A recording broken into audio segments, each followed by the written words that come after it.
Good night, my UNC family.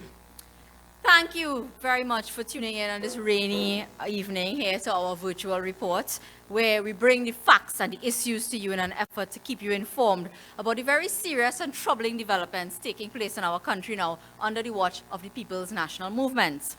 I hope that the adverse weather conditions are not affecting too many of you all, but I want to give some kudos tonight because I've been seeing all day that our counselors are out on the ground, even as we speak, assisting our people in various areas. Thank you so much for your hard work and your dedication. I will encourage everyone, keep the numbers for the disaster management units at hand. We have all been circulating it throughout the day. And, to those of us who are not so badly affected, if you could render assistance, of course, please do so, because there are so many people being affected by flood tonight. And take precautions, continue to take precautions, because we have a yellow alert in effect until, I think, at least noon tomorrow. Now, despite the weather, I'm happy to see so many of you all out here tonight because it speaks to the vibrancy of our great party under the leadership of Kamala Persad-Bissessar. We are all committed to coming here, whether it is Monday, Thursday, Wednesday, whatever day it is, no matter what the weather is like, because we want to hold this government to account. We are here on Monday with our virtual report. Thursday, we're going out into the communities with TNT Speaks. And apart from our regular Sunday press conferences, we are doing midweek press conferences as well now because, with this government, there's always something to talk about. With the PNM administration, it's disaster meeting, disaster, like a snowball effect. And if we do not act to stop them, let me tell you all something, we have to stop them in their tracks, otherwise they will destroy everything in their path.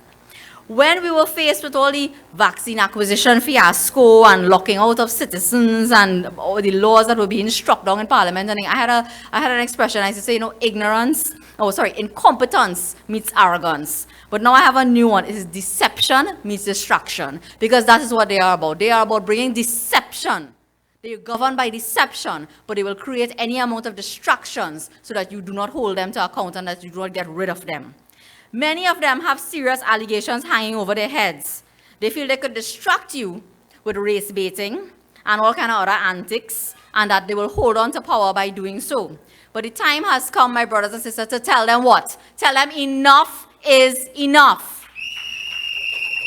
The time has come now. It has gone too far. They are taking this thing too far. They think it's a joke.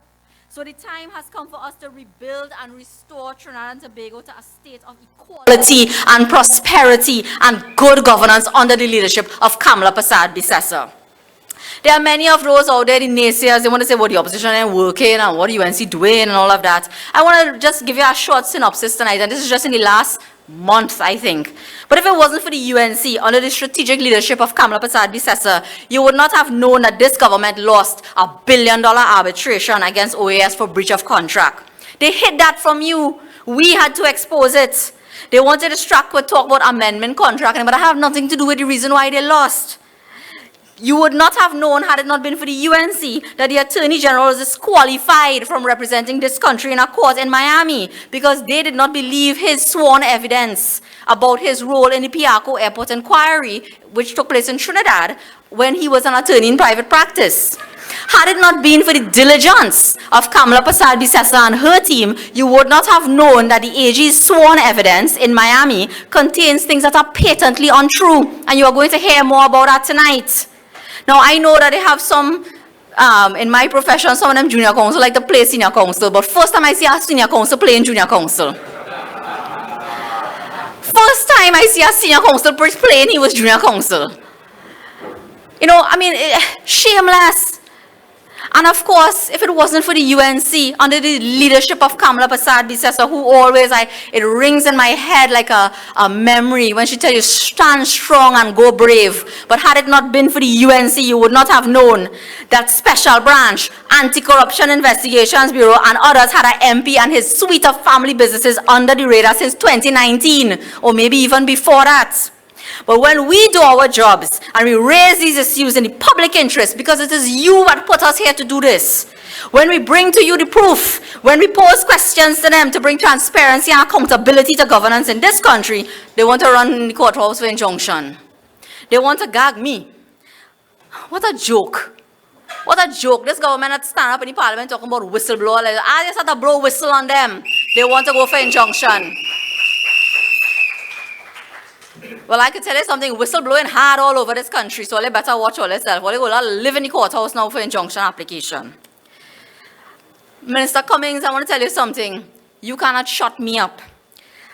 Ladies and gentlemen, it might sound funny, but I'll tell you that these are not matters to take lightly. These are matters that strike at the very heart of our democracy.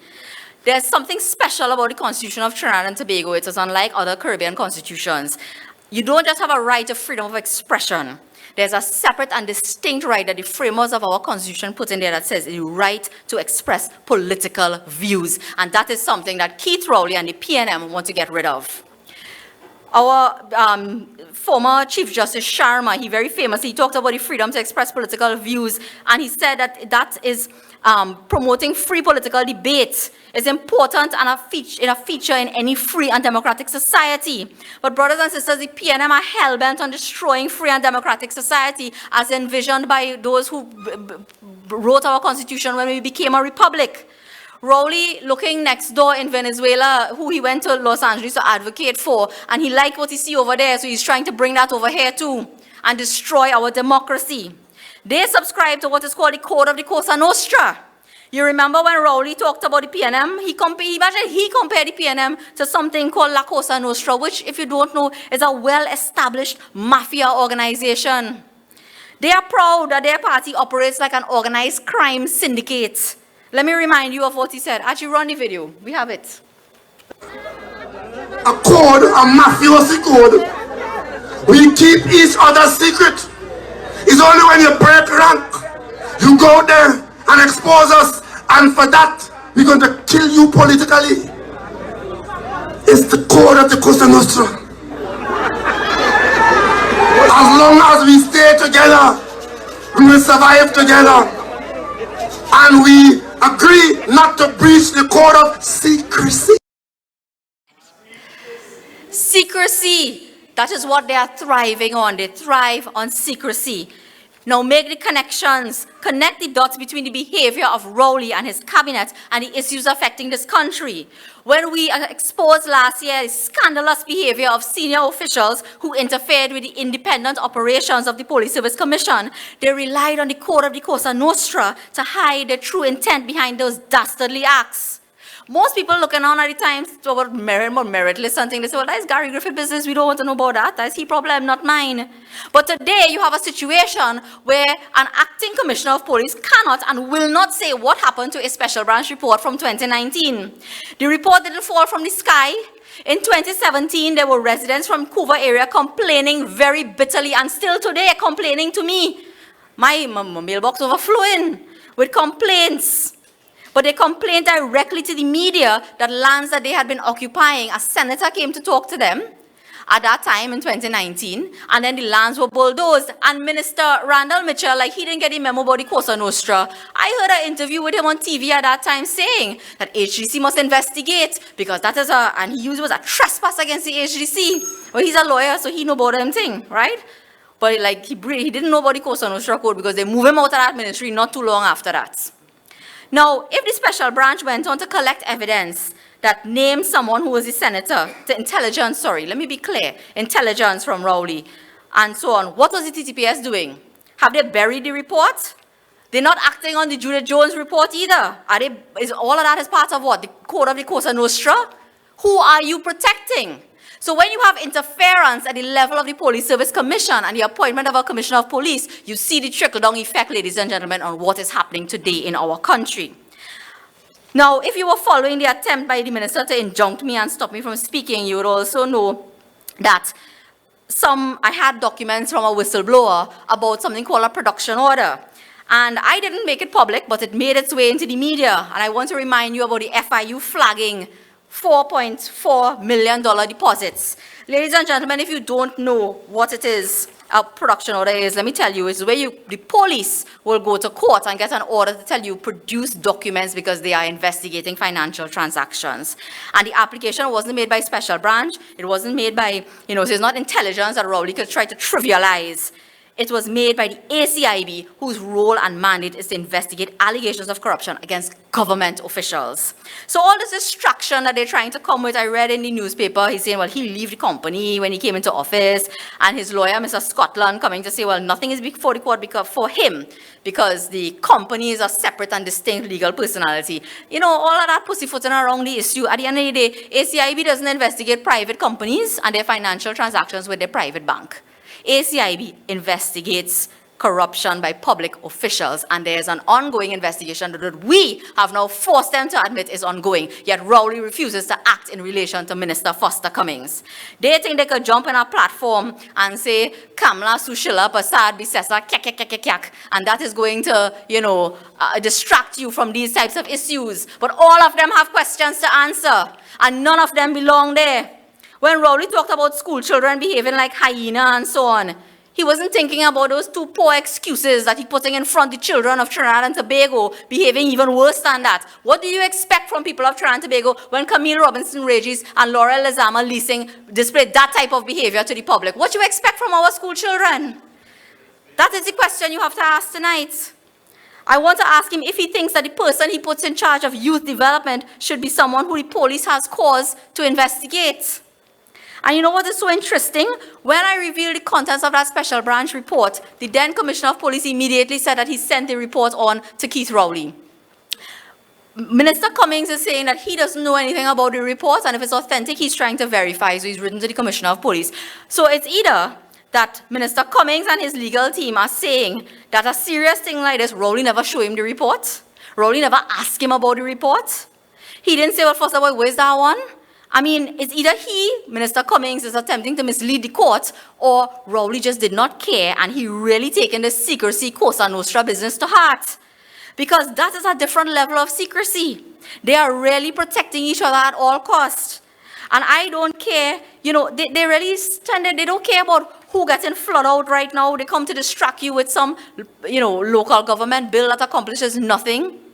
It does not address the issue of inequality of funding for the different corporations. What they try to do, they distract you because Rowley climb up on a building, Arawi, climb up on a building and start a pelt blade behind some bush, and he thinks, well, oh gosh, I work and I am Mr. Local Government and everything is honky-dory with local government. I want to tell you tonight, brothers and sisters, nothing is right in this country right now under this PNM administration. All those antics cannot hide the fact that they have been under-resourcing the corporations, and that is why we are facing these issues of flooding today. I want to close tonight very quickly by raising one final issue. When Minister Cummings went to court, I want to just talk about his affidavit, because I thought it was a good read, and there was something that stuck with me. It's a public document, it's public record.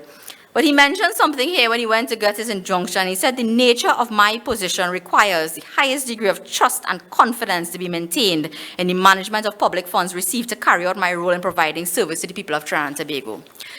Brothers and sisters, when I read that, it reminded me of something. And someone has since come forward, because as I said before, people are crawling out of the woodwork now with information.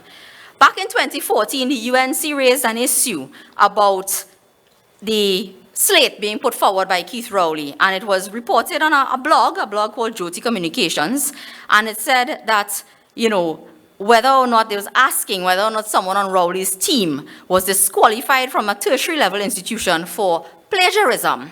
Well, tonight I want to ask the question, Keith Rowley, did you ever investigate that allegation? Have you ever found out who is the person? Is that person now not just on your slate, but are they also sitting in your cabinet? Because I think it is very important for us to know, because you see, when you are, saying that you're interested in the development of the youth, and you want to foster a better sense of a higher level of education amongst youth in Trinidad and Tobago, you want them to aspire to greater things. It is important to know if someone sitting in your cabinet as part of the core structure of the People's National Movement was prohibited and not allowed to complete a master's degree in government from a tertiary level institution because they were accused of plagiarism. That is academic dishonesty. And I raise these questions tonight, ladies and gentlemen, because I'm telling you that if you cannot trust people to even write a paper or an exam with honesty, how can you trust them with public funds? How can you trust them with the future of this country? So I have received the information. I am making inquiries to verify the authenticity of it, but I am putting it out there tonight, and I am giving Keith Rowley and everybody else in his cabinet and his parliamentary arm to answer the question of whether they know if anyone was actually accused of this and prevented from completing their education at a tertiary level institution in Trinidad and Tobago at the postgraduate level, because I think it is important for us to raise that. Ladies and gentlemen, my time is up. They're signaling to me, and let me just tell you tonight. Everybody sing freedom. Man and woman sing freedom. Everybody sing freedom. Everybody sing. As we move in this people's revolution, my brothers and sisters, let's all